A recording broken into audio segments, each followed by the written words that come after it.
Hello and welcome to another episode of the Fantasy Writers Toolshed.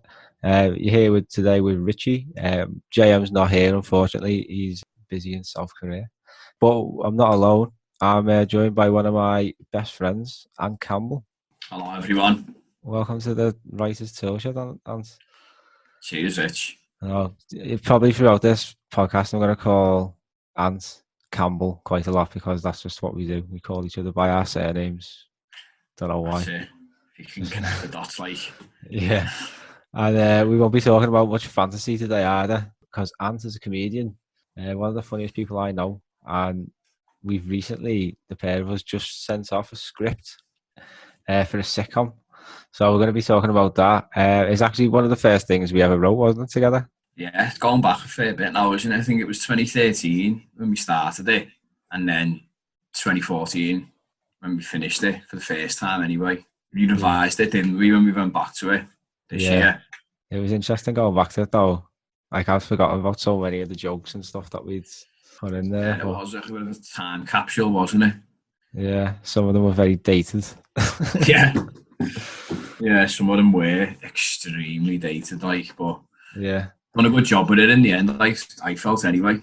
Yeah, so that's something we're going to be exploring, isn't it? Going to be getting that script off everywhere. See if anyone takes a bite of the cherry. The thing about Campbell, which I think a lot of listeners would appreciate, is that you've got such an incredible presence on social media, and it all comes down to the content that you write and produce, and it just entertains people so much. Like, how many went on Twitter? How many followers did you have at the peak? I used to have about 38,000 or something like that. It was mad. And that was just all organic growth, wasn't it? There was no follow me, follow back and all that. Yeah, none of that. PC for PC nonsense and that. Yeah, it's all ridiculous. So it's incredible. Like, and it was all down to the content that you were producing. So that's what we're going to talk about today: how you can entertain people with just purely written words. Because I read a lot of books that are meant to be funny, and I just don't find them entertaining whatsoever. So yeah, that'll be a good one. So tell us a bit more about your experiences then, and what's your background in writing and comedy? One sec, me ma shouting me. What? One's in.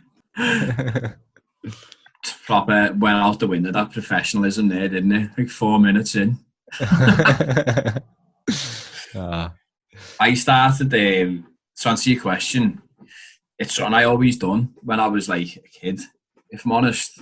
Even when I was in junior school and secondary school, I'd always be a bit of a clown, or I'd always be writing little bits, and I'd always be interested in stand-up, watching stand-up, writing little scenarios and that. Yeah. So I feel as though when I started writing it professionally, I had that background.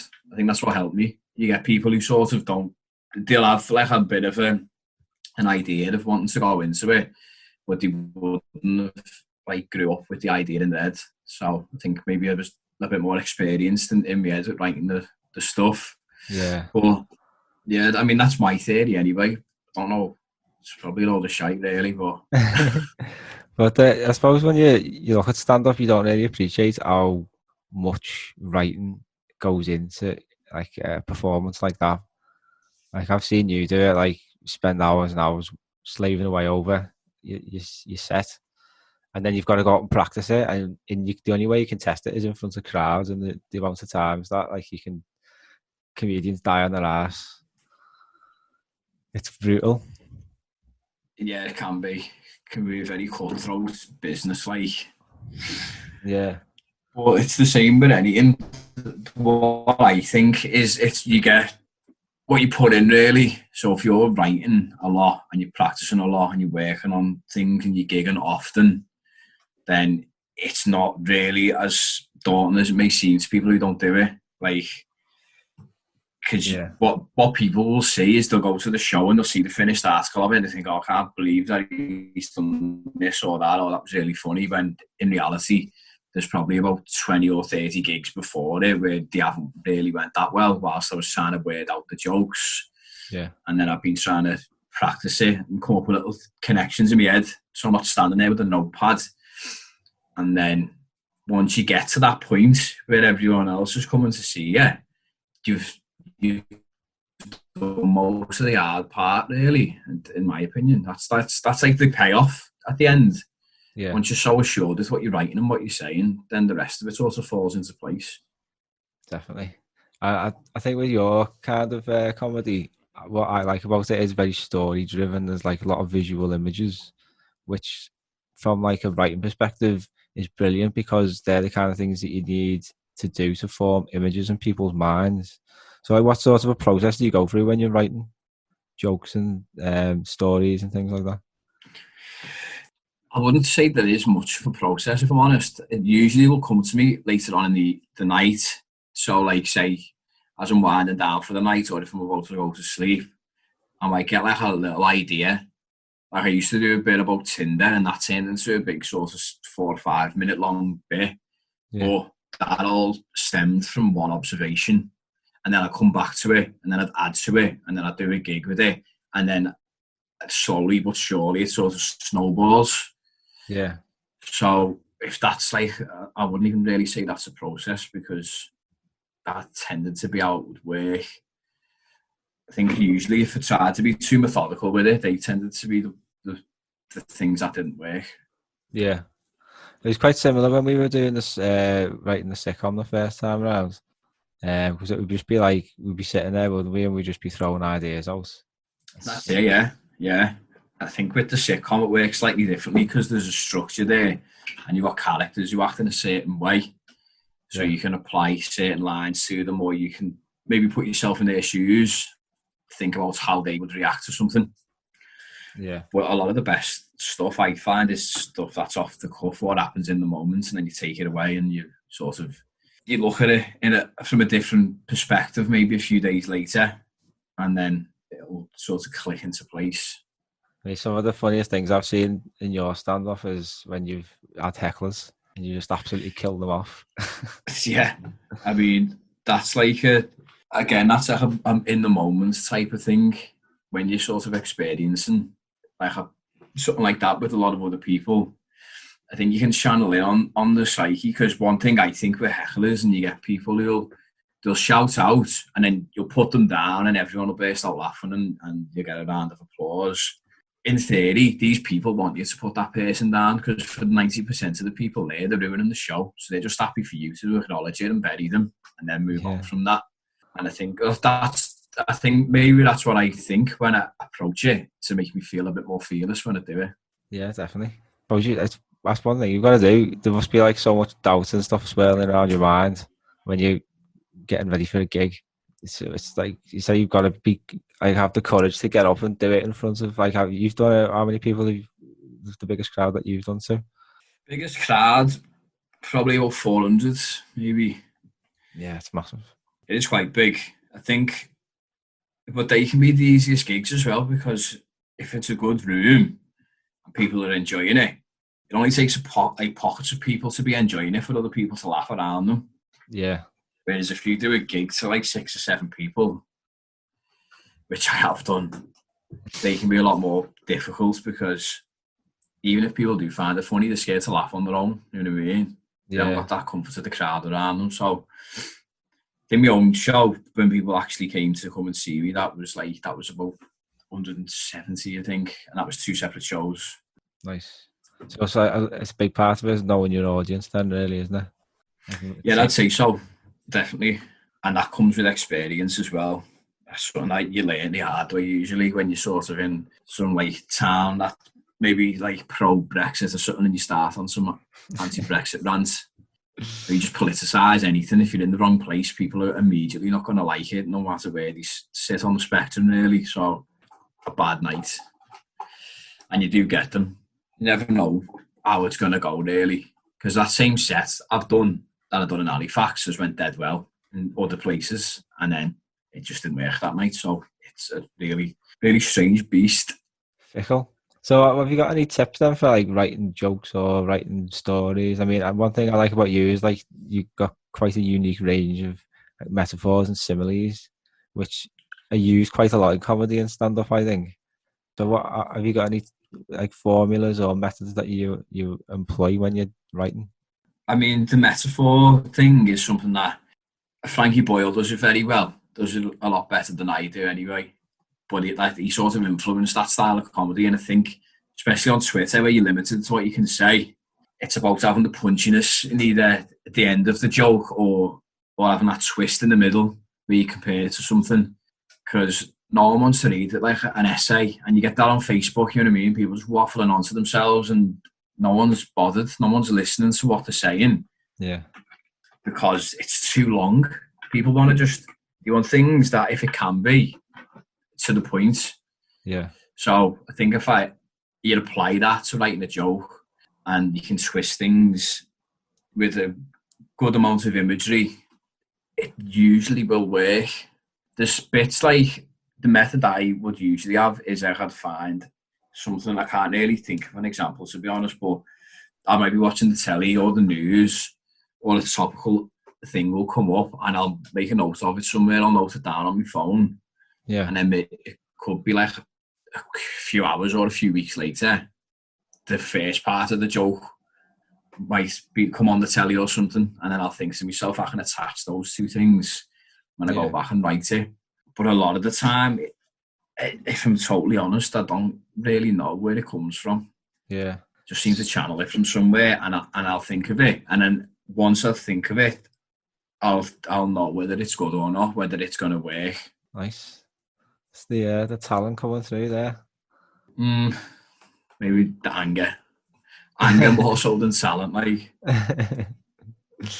So what about like delivering funny lines, or Joe, when you're building up stories, how would you recommend people do that? Do you mean from like a writing point of view? Yeah, from a writing point of view. Yeah. I mean, what I'd do is I'll write it, and then I'll do it for like a performance.